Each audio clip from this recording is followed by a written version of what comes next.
10월 31일 금요일 매일 성경 묵상을 시작합니다. 오늘 함께 나눌 말씀은 역대하 35장 20절에서 27절입니다. 역대하 35장 20절에서 27절 말씀을 제가 봉독합니다. 이 모든 일 후 곧 요시야가 성전을 정돈하기를 마친 후에 애굽 왕 느고가 유브라데 강가에 갈그미스를 치러 올라왔으므로 요시야가 나가서 방비하였더니 느고가 요시야에게 사신을 보내어 이르되 유다 왕이여 내가 그대와 무슨 관계가 있느냐? 내가 오늘 그대를 치려는 것이 아니요 나와 더불어 싸우는 족속을 치려는 것이라. 하나님이 나에게 명령하사 속히 하라 하셨은즉 하나님이 나와 함께 계시니 그대는 하나님을 거스르지 말라 그대를 멸하실까 하노라 하나 요시야가 몸을 들이켜 떠나기를 싫어하고 오히려 변장하고 그와 싸우고자 하여 하나님의 입에서 나온 느고의 말을 듣지 아니하고 무기또 골짜기에 이르러 싸울 때에 활 쏘는 자가 요시야 왕을 쏜지라. 왕이 그의 신하들에게 이르되 내가 중상을 입었으니 나를 도와 나가게 하라. 그 부하들이 그를 병거에서 내리게 하고 그의 버금 병거에 태워 예루살렘에 이른 후에 그가 죽으니 그의 조상들의 묘실에 장사되니라. 온 유다와 예루살렘 사람들이 요시야를 슬퍼하고 예레미야는 그를 위하여 애가를 지었으며 모든 노래하는 남자들과 여자들은 요시야를 슬피 노래하니 이스라엘의 규례가 되어 오늘까지 이르렀으며 그 가사는 애가 중에 기록되었더라. 요시야의 남은 사적과 여호와의 율법에 기록된 대로 행한 모든 선한 일과 그의 처음부터 끝까지 행적은 이스라엘과 유다 열왕기에 기록되니라. 아멘. 이제 이 요시야 시대의 그 근동 지역의 상황을 보게 되면 아수르 제국의 뒤를 이어 바벨론이라는 나라가 새롭게 신흥 강국으로 떠오릅니다. 그런 바벨론을 견제하려고 애굽의 왕 바로 느고가 군대를 이끌고 이집트를 출발해서 메소포타미아 즉 바벨론 땅으로 향하여 진격합니다. 그런데 그렇게 바로의 군대가 유다의 영토를 통과하는 것을 막으려고 요시야가 유다 군대를 이끌고 무깃도라는 곳에서 바로의 군대를 막아섭니다. 그렇게 전투를 벌이려고 할 때 바로가 요시야에게 사신을 보내어 자신이 지금 출정한 성격을 분명하게 밝힙니다. 나는 그대와 싸우려는 것이 아니다. 바벨론의 군대와 싸우려고 하는 중이다. 그리고 이것은 하나님께서 내게 명령하신 것이니 하나님을 거스르지 말고 돌아가라. 하나님이 그대를 멸하실지도 모른다. 그렇습니다. 지금 요시야에게 보낸 바로의 경고는 진짜 하나님의 음성이었습니다. 바로의 경고가 하나님의 음성이었음에도 요시야는 끝까지 바로의 군대를 막아섭니다. 물론 내 나라 내 국토를 적군이 일방적으로 지나가게 할 수는 없는 거죠. 그게 자존심이죠. 예를 들면 일본이 청나라를 정복하겠다고 명나라를 정복하겠다고 조선 땅을 지나가게 해달라고 길을 내달라고 요구할 때 어느 왕이 그것을 허락하겠습니까? 내 땅을 지들 마음대로 통과한다? 있을 수 없는 일이죠. 요시야 역시 동일한 마음으로 바로의 군대를 막아섰던 거죠. 그러나 적어도 바로의 움직임은 하나님의 계획 속에서 이루어진 일이었기에 하나님께 기도하거나 선지자를 통해 하나님의 뜻을 먼저 물어서 했습니다. 그러니까 요시야가 하나님의 뜻이나 음성을 분별하는 것에 이번에는 실패했다고 봐야 됩니다.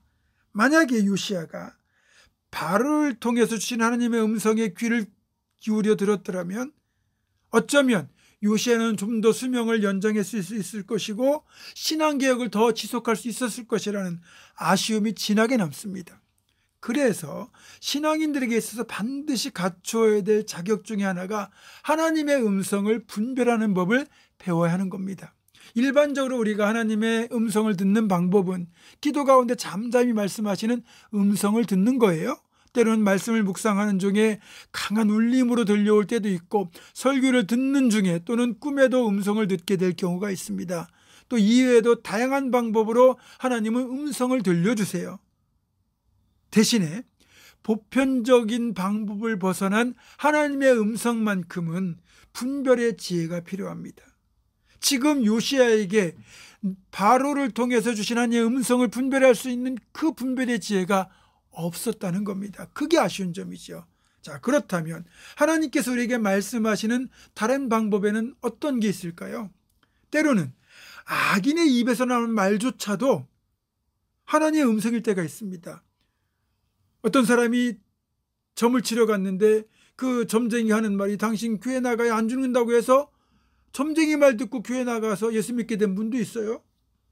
또 세상 사람 가운데 당신은 예수 믿는 사람이라고 하는데 왜 이렇게 하느냐 하는 그 말이 하나님의 음성일 수도 있습니다.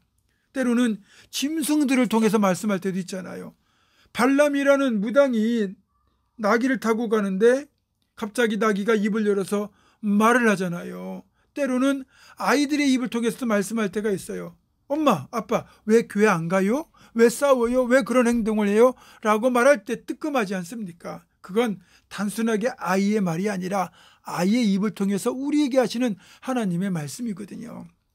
그래서 우리가 하나님의 말씀을 잘 듣고 분별하는 지혜는 정말로 중요하고 필요합니다. 하나님의 음성을 분별하는 건 우리의 생명과 축복을 좌우하는 중요한 요소거든요. 그래서 정말 바라기는 여러분 모두가 하나님의 음성을 듣는 일, 또 분별하고 순종하는 일에 힘쓰기를 소망합니다. 그렇게 하나님의 음성을 분별하지 못한 결과 이 전쟁에서 결국 요시야는 화살에 맞아서 생을 마감합니다. 그의 나이 39세, 우리가 흔히 요절이라고 표현하는 아직도 젊고 할 일이 많은 나이였습니다. 요시야는 그렇게 안타까운 죽음을 맞이합니다. 그러나 성경은 또 이런 요시야의 죽음을 유다의 멸망을 보지 않게 하시려는 하나님께서 베푸신 은총의 손길이었다고 해석하고 있습니다. 뭐 이런 거죠. 오래 살면서 나보다 자식이 먼저 죽고 또 나라가 망하는 그런 끔찍한 일을 겪는 것보다는 조금 더 내가 먼저 일찍 하늘나라에 가는 것이 더 복되다는 거죠. 장수하는 것이 성경에서는 분명히 축복이라고 말하지만 꼭 일찍 죽는다고 해서 그게 저주는 아니라는 거예요. 때로는 일찍 데려가신다고 할지라도 오히려 그것이 축복일 수 있다는 사실을 알려주고 있거든요.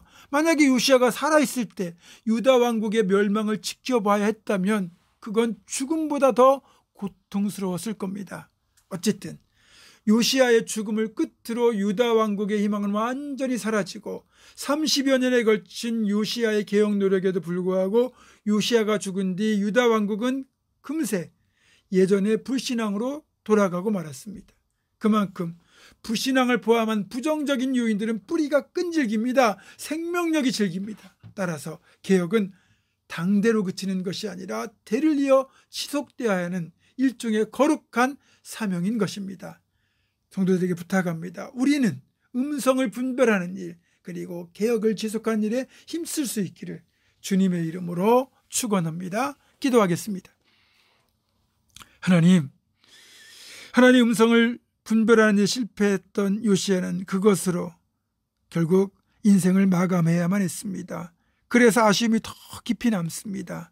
그러나 또 한편으로는 그렇게 일찍 데려가신 것이 유다 왕국의 멸망을 보지 않게 해주시려는 하나님의 섭리였다고 배려였다고도 말합니다.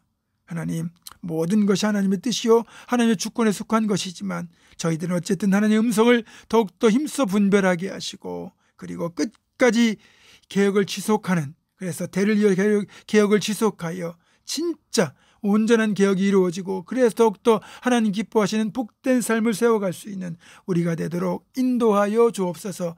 예수님의 이름으로 기도하옵고 이제는 우리 주 예수 그리스도의 은혜와 하나님의 사랑과 성령의 교통하심이 하나님의 음성을 분별하며 끝까지 개혁을 지속하는 일에 힘쓰기로 결단하는 사랑하는 모든 성도들, 이들의 삶과 가정과 생업과 앞날과 우리 교회 위에 지금부터 영원토록 함께 하시옵기를 간절히 축원하옵나이다. 아멘.